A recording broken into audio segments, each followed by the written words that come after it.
I knew by her stony eye, opaque to tenderness, indissoluble to tears, that she was resolved to consider me bad to the last, because to believe me good will give her no generous pleasure, only a sense of mortification.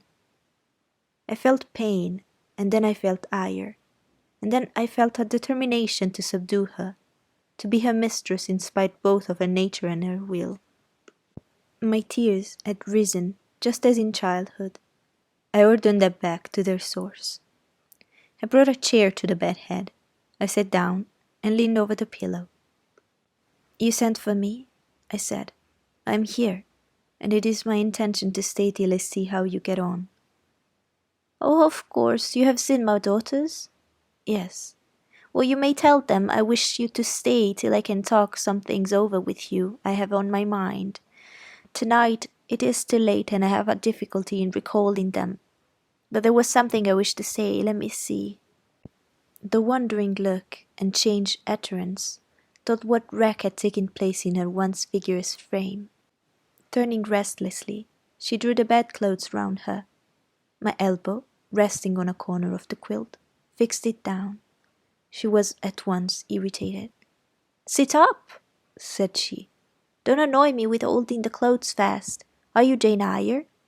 "I am Jane Eyre." "I have had more trouble with that child than anyone would believe.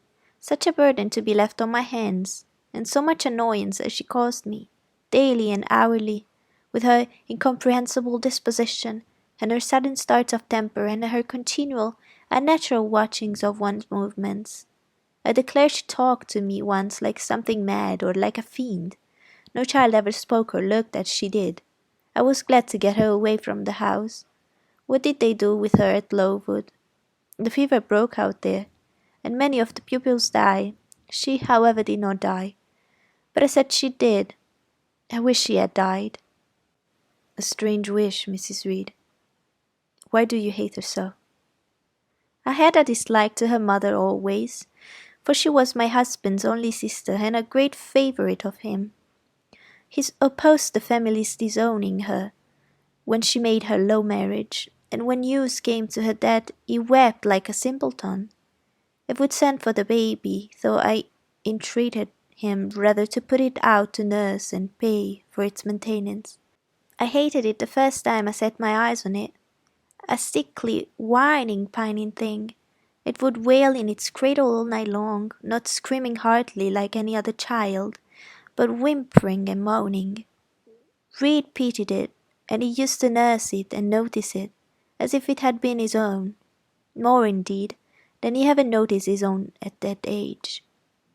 He would try to make my children friendly to the little beggar. The darlings could not bear it, and he was angry with them when they showed their dislikes.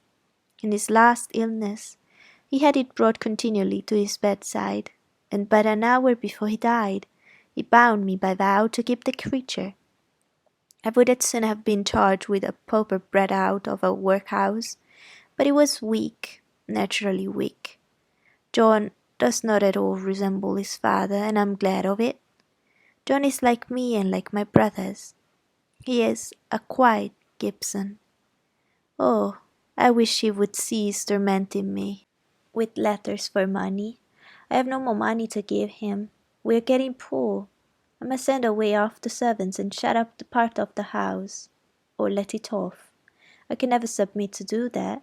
Yet how are we to get on? 2/3 of my income goes in paying the interest of mortgages. John gambles dreadfully and always loses, poor boy. He is beset by sharpers. John is sunk and degraded. His look is frightful. I feel ashamed for him when I see him." She was getting much excited. "I think I had better leave her now," said I to Bessy, who stood on the other side of the bed. "Perhaps you had, miss, but she often talks in this way towards night. In the morning she is calmer." I rose. "Stop!" exclaimed Mrs. Reed. "There is another thing I wish to say. He continually threatens me with his own death, or mine, and I dream sometimes that I see him laid out with a great wound in his throat, or with a swollen and blackened face. I am come to a strange pass. I have heavy troubles. what it is to be done? How is the money to be had? Bessie now endeavoured to persuade her to take a sedative draught. She succeeded with difficulty. Soon after, Mrs. Reed grew more composed, and sank into a dozing state. I then left her. More than 10 days elapsed before I had again any conversation with her. She continued either delirious or lethargic, and the doctor forbade everything which could painfully excite her. Meantime, I got on as well as I could with Georgiana and Eliza. They were very cold indeed at first. Eliza would sit half the day sewing, reading, or writing, and scarcely utter a word to me or her sister. Georgiana would chatter nonsense to her canary bird by the hour, and take no notice of me. But I was determined not to seem at a loss for occupation or amusement. I had brought my drawing materials with me, and they served me for both. Provided with a case of pencil and some sheets of paper, I used to take a seat apart from them, near the window, and busy myself in sketching fancy vignettes, representing any scene that happened momentarily to shape itself in the ever-shifting kaleidoscope of imagination. A glimpse of sea between two rocks, the rising moon and a sheep crossing its disk, a group of reeds and water flags, and a naiad's head, crowned with lotus flowers, rising out of them, an elf sitting in a hedge sparrow's nest, under a wreath of hawthorn bloom. One morning I fell to sketching a face. What sort of a face it was to be, I did not care or know. I took a soft black pencil, gave it a broad point, and worked away. Soon I had traced on the paper a broad and prominent forehead, and a square lower outline of visage. That contour gave me pleasure. My fingers proceeded actively to fill it with features. Strongly marked horizontal eyebrows must be traced under that brow. Then followed naturally a well-defined nose with a straight ridge and full nostrils. Then a flexible-looking mouth, by no means narrow. Then a full chin, with a decided cleft down the middle of it. Of course, some black whiskers were wanted, and some jetty hair, tufted under temples, and waved above the forehead. Now, for the eyes. I had left them to the last because they required the most careful working. I drew them large, I shaped them well. The eyelashes I traced long and sombre. The irids, lustrous and large. Good, but not quite the thing, I thought, as I surveyed the effect. They want more force and spirit, and I wrote the shades blacker, that the lights might flash more brilliantly, a happy touch or secure success. There I had a friend's face under my gaze, and what did it signify that those young ladies turned their backs on me? I looked at it, I smiled at the speaking likeness, I was absorbed and content. "Is that a portrait of someone you know?" asked Eliza, who had approached me unnoticed. I responded that it was merely a fancy had, and hurried it beneath the other sheets. Of course I lied. It was in fact a very faithful representation of Mr. Chester. But what was that to her, or to anyone but myself? Georgiana also advanced to look. The other drawings pleased her much, but she called that an ugly man. They both seemed surprised at my skill. I offered to sketch their portraits, and each in turn set for a pencil outline. Then Georgiana produced her album. I promised to contribute a watercolor drawing. This put her at once into good humour. She proposed a walk in the grounds. Before we had been out 2 hours, we were deep in a confidential conversation. She had favoured me with a description of the brilliant winter she had spent in London 2 seasons ago, of the admiration she had there excited, the attention she had received, and I even got hints of the title conquest she had made. In the course of the afternoon and evening, these hints were enlarged on. Various soft conversations were reported, and sentimental scenes represented, and in short, a volume of a novel of fashionable life was that day improvised by her for my benefit. The communications were renewed from day to day. They always ran on the same theme: herself, her loves, and woes. It was strange she never once adverted either to her mother's illness, or her brother's death, or the present gloomy state of the family prospects. Her mind seemed wholly taken up with reminiscence of past gaiety and aspirations after dissipations to come. She passed about 5 minutes each day in her mother's sick room, and no more. Eliza still spoke little. She had evidently no time to talk. Never saw a busier person than she seemed to be. Yet it was difficult to say what she did, or rather, to discover any result of her diligence.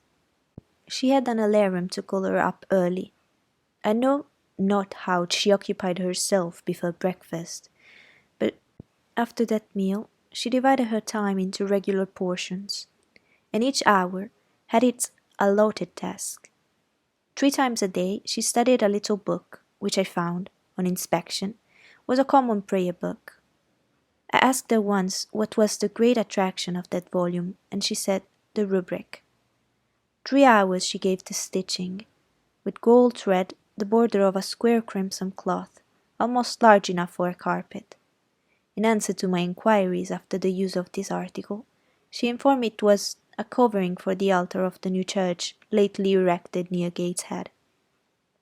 2 hours she devoted to her diary, 2 to working by herself in the kitchen garden, and 1 to the regulation of her accounts. She seemed to want no company, no conversation. I believe she was happy in her way. This routine sufficed to her, and nothing annoyed her so much as the occurrence of any incident which forced her to vary its clockwork regularity. She told me one evening, when more disposed to be communicative than usual, that John's conduct and the threatened ruin of the family had been a source of profound affliction to her. But she had now, she said, settled her mind and formed her resolution. Her own fortune she had taken care to secure, and when her mother died, and it was wholly improbable, she tranquilly remarked that she would either recover or linger long.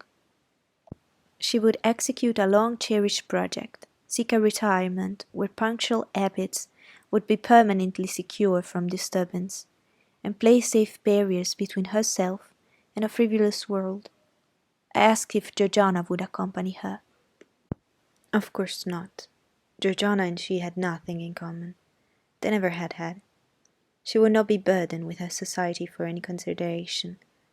Georgiana should take her own course, and she, Eliza, would take hers. Georgiana, when not unburdening her heart to me, spent most of her time in lying in the sofa, fretting about the dullness of the house, and wishing over and over again that her Aunt Gibson would send her an invitation up to town. It would be so much better, she said, if she could only get out of the way for a month or two, till all was over.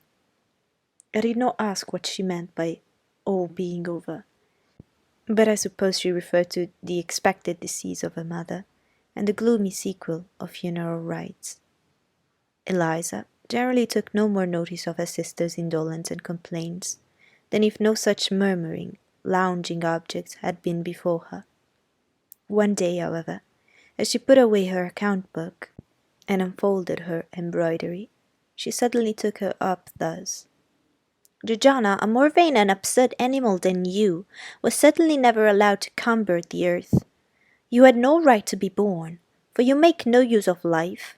Instead of living for, in and with yourself as a reasonable being out, you seek only to fasten your feebleness on some other person's strength.